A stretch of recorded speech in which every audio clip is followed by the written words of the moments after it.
10,000 of the 11,000 people who have lost their jobs during COVID-19 pandemic were women, according to Statistics New Zealand. Now, she's stating that the term shovel-ready buries opportunities for women, and the government's billions are poured into infrastructure projects. Spokesperson for Women for National Party and member for Taranaki King Country, Barbara Kuriger, joins us now to explain more. Good evening, Barbara. Thank you for joining us. Good evening. It's a pleasure to be here. Yeah, first day on the election campaign trail today. She's all go. Almost. I had Judith Collins in a large contractor's shed in Te Awamutu on Friday.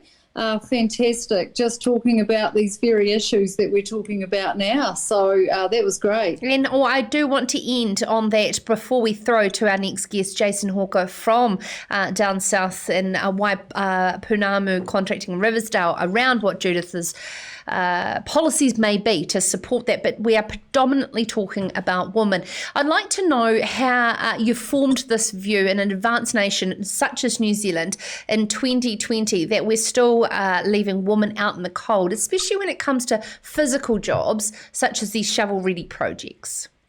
Well, we've got, the biggest call we have at the moment is for, other than farmers, is for truck drivers and people to operate big machinery. And it just appears that all of the women who have been made redundant over COVID-19 are being overlooked, and we have to do something to change that. So when Louise Upston was our Minister for Women, we were doing a lot of work in the STEM projects, and I just think we have to do it right from school age, right through.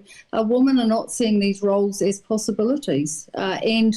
I was recently at Waikeria Prison where they're doing a massive rebuild there, so they need people in construction, and we saw women in there driving massive trucks and massive vehicles, and it's a mindset thing. Women can do anything. We just have to get the employers and the women themselves to believe they can do it. Okay, so you don't believe it's because women in New Zealand don't believe that they are capable of these jobs. It's about the pathways to allow for them to enter into that. So let's talk about those STEM subjects, because that is incredibly important, especially in the primary sector, to showcase opportunities from behind the farm gate right through. What would National do to encourage young people to get into the primary sector, Barbara?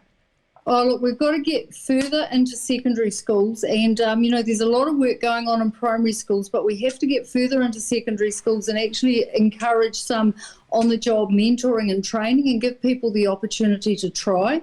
With the health and safety rules that we currently have now, it's really difficult. A lot of people won't give a young person a go. So we actually have to think about how we transcend that and give people the opportunity to have a go so that we can then get them into, operating the equipment that they need to do these jobs. But I think the other thing is, it's always hard to get through to careers advisors, and always has been, about agriculture, but I think even further so than truck drivers. We have to get into the mindsets of the teachers, because they will actively discourage young females from doing some of these roles. And a lot of it is sort of into ministries and that collaboration process and the division that goes on to be able to go from Ministry of Education, Ministry for Primary Industries, etc. I do just want to stay particularly on this fact of shovel ready and women being involved. You're taking on this particular portfolio as spokesperson for women. What are some of the key messages that you will be campaigning hard? Because Barbara, I was explaining to a friend the other day, Labor have done some great work for women in this past 3 years.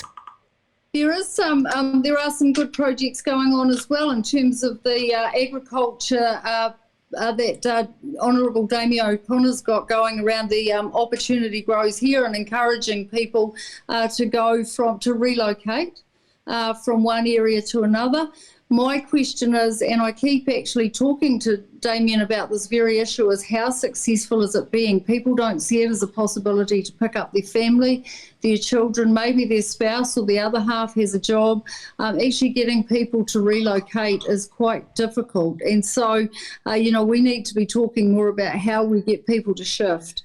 And that's a very valid point in the collaboration strongly with rural women, in that it is a village that raises a family and makes a family feel incredibly a part of a community, in terms of being a part of the school and everybody wrapping around these people. What could we be doing more in our rural communities to welcome in redeployed urban people? Oh, I think rural communities are very welcoming. That's my other role. One of my other spokes roles is rural communities, and I think rural communities would welcome with open arms. I remember asking when I was very new, if I was the Prime Minister for a day, what would I do? And I said I would just get as many people to move out of the cities and come to rural New Zealand as I possibly could. And I think what we need to do as rural communities is actually show them the possibilities. They all love country calendar. They all love getting out of the cities. Whenever there's a long weekend, the motorways are blocked of them trying to get out into our wonderful green rural areas. I just don't think we've kind of got them at the mindset where they feel like they would be have the courage to move in. So we've just got to do some more work, I think, as over rural communities and agriculture and those industries as a whole, just to encourage them to come out.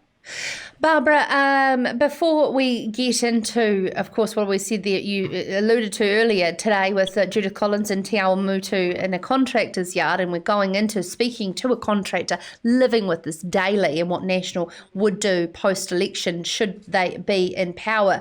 But I do really want to know what you would do when you got into power, when it came to, of course, growing the primary sector and furthermore and getting people more and more into these rural communities. What are some of those strategies, some of these policies that would actually make an end, goal that could work?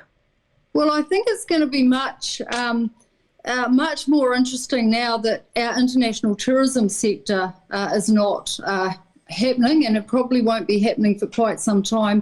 There are a large number of people that already exist in our rural communities who were involved. I mean, I have Waitomo in my electorate, and the big move has been trying to get those people to relocate into other jobs, and they already know the value of rural New Zealand. And so, I think we really need, it's a promotional thing as much as anything. You can't make people shift, but I think we talk about our primary sector much more positively now than what we did before COVID, and that is one thing that has largely changed, and I hope we never go back, because one of the things I've said is now all of a sudden rural New Zealand appreciates what the rural sector is about and what it's for and how it underpins everything we do as a country. I think we have to, the promotional stuff now has to be quite strong, because I never want to go back to the point where all of a sudden rural New Zealand feels like it's been kicked again, because it seems to be the big bag bogey that everyone thinks ruins the environment. So, there's a lot of things we can do to connect rural and urban New Zealand, and we talk a lot now about things like water storage. It's not only the quality but the quantity of water. Now that we've seen Auckland have a massive drought, and we've seen Auckland's beaches being closed over various summers, there's a real opportunity now to engage in those topics that tend to bring rural and urban together. And I think that's when we start to do that and people start to see those possibilities, then there's a very good chance that we might find those linkages. Now, I understand when we're talking about border closures, where would National stand on this when it comes to skilled migrant labour that we so desperately need in the primary sector? Well, at the moment, we're keeping anyone here who is here. We are very nervous about the borders. We don't want to let COVID in. And so we would have to make sure before we were bringing more people into the country that we had the absolute right quarantine to contain them for a period of time to make sure that they didn't bring anything into the country. So when we can do that safely, then we will do that safely. Yeah, and I understand there's been some murmurs today that our quarantine may be opened up to migrant workers from Finance Minister Grant Robertson. So it is a moving target. How has National been able to rally around, like our next guest, our agricultural contractors who are genuinely running out of time? Oh, they are genuinely running out of time, and I think the best thing we can do, we've got Jerry Brownlee now looking at the borders and trying to work out exactly how secure they are, because we can't live as an island forever. We saw some great work going on between MPI and immigration around the sheep scanners as we went back through COVID, and that became urgent. Look, we don't want to let it in, but we want to find safe ways to get people in as early as we possibly can. Thank you so much, Barbara. I've got a flood of people here telling me where they are watching around the country. Where are you tonight in your electorate? I'm in New Plymouth at the moment, which is just slightly outside of my electorate. So my electorate goes from Taranaki right up to the boundary of Ngaruawahia. Oh, lovely. Thank you so much for taking the time to speak with us tonight as National Party spokesperson for women, Barbara Kuriger. This is Sarah's Country.